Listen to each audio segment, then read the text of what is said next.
घोटाळ्याच्या प्रकरणात तुमचं नाव समोर येतंय. तुम्ही अशोक खरात यांचे सावत्र बंधू असल्याने तुमचं नाव समोर येते की केसरकरांना भेटून तुम्ही भावाच्या मदतीनं बनावट शालार्थ आयडी बनवून घेतला आणि त्याचे फायदे उचलले. काय नेमकी वस्तुस्थिती आहे? नाही साहेब, तसं काहीच नाही. ते एकदम खोटं आहे.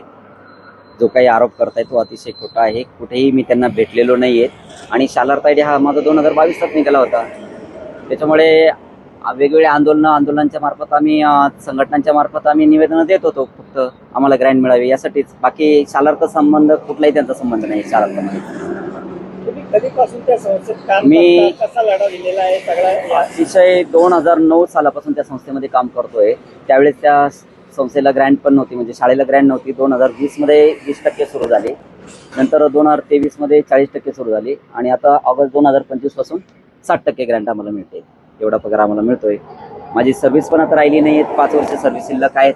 मला वाटत नाही मी आता परमनंट होईल, कारण शासन कधी ग्रँट देतं, प्रचलित नियमांना टप्पा देत नाही. त्याच्यामुळे मग कधी पुढचा टप्पा वाढेल हे पण माहित नाही. ही जी 20% ग्रँट तुम्हाला मिळाली तुमच्या ज्युनियर कॉलेजला, ती त्यावेळेस कोणाकोणाला अजून मिळाली होती?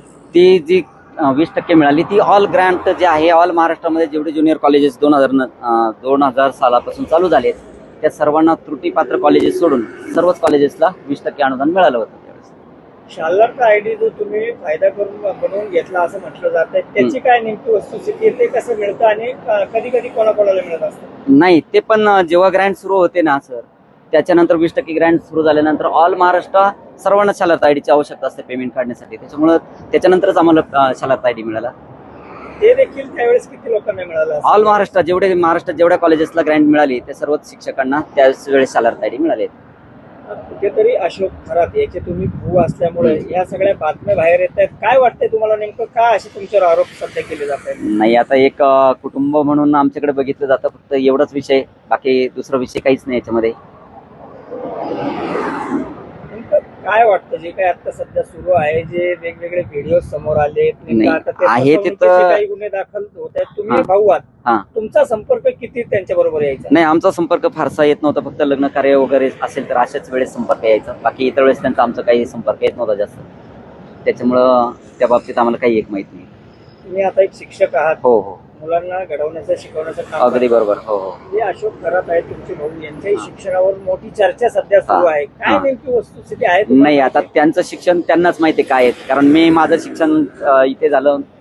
प्राथमिक शिक्षण आमच्या गावामध्ये झालं, कांडवाडीमध्ये. माध्यमिक शिक्षण आमच्या वावीमध्ये झालं आणि तिथून पुढे मी 11वी सायन्स ते MSc संगमनेर कॉलेजला केलेले. त्याच्यामुळे मी पहिल्यापासून दूरच होतो.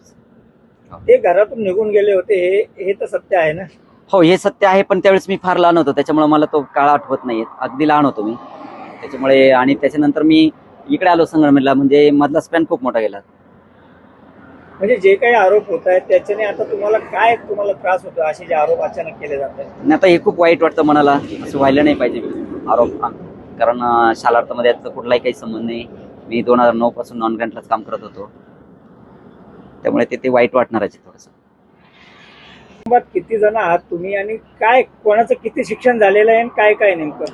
सर, माझं स्वतःचं MSc BEd शिक्षण झालेलं आहे आणि मी जर असा फायदा घ्यायचा असता तर मी आता विनानुदानितलं काम करत नसतो किंवा टप्प्यावर काम करत नसतो. मी 100% पगार घेतला असता. पण त्यातला कुठलाही फायदा मी घेतलेला नाही.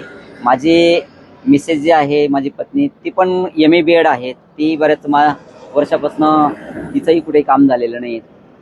तिचंही आम्ही मग असं करायचं असतं, फायदा घ्यायचा असतं तर तिचं पण काम करून घेतलं असतं. पण असं कुठलाही आम्हाला शैक्षणिक फायदा किंवा कुठलाही आम्हाला आर्थिक फायदा झालेला नाहीये.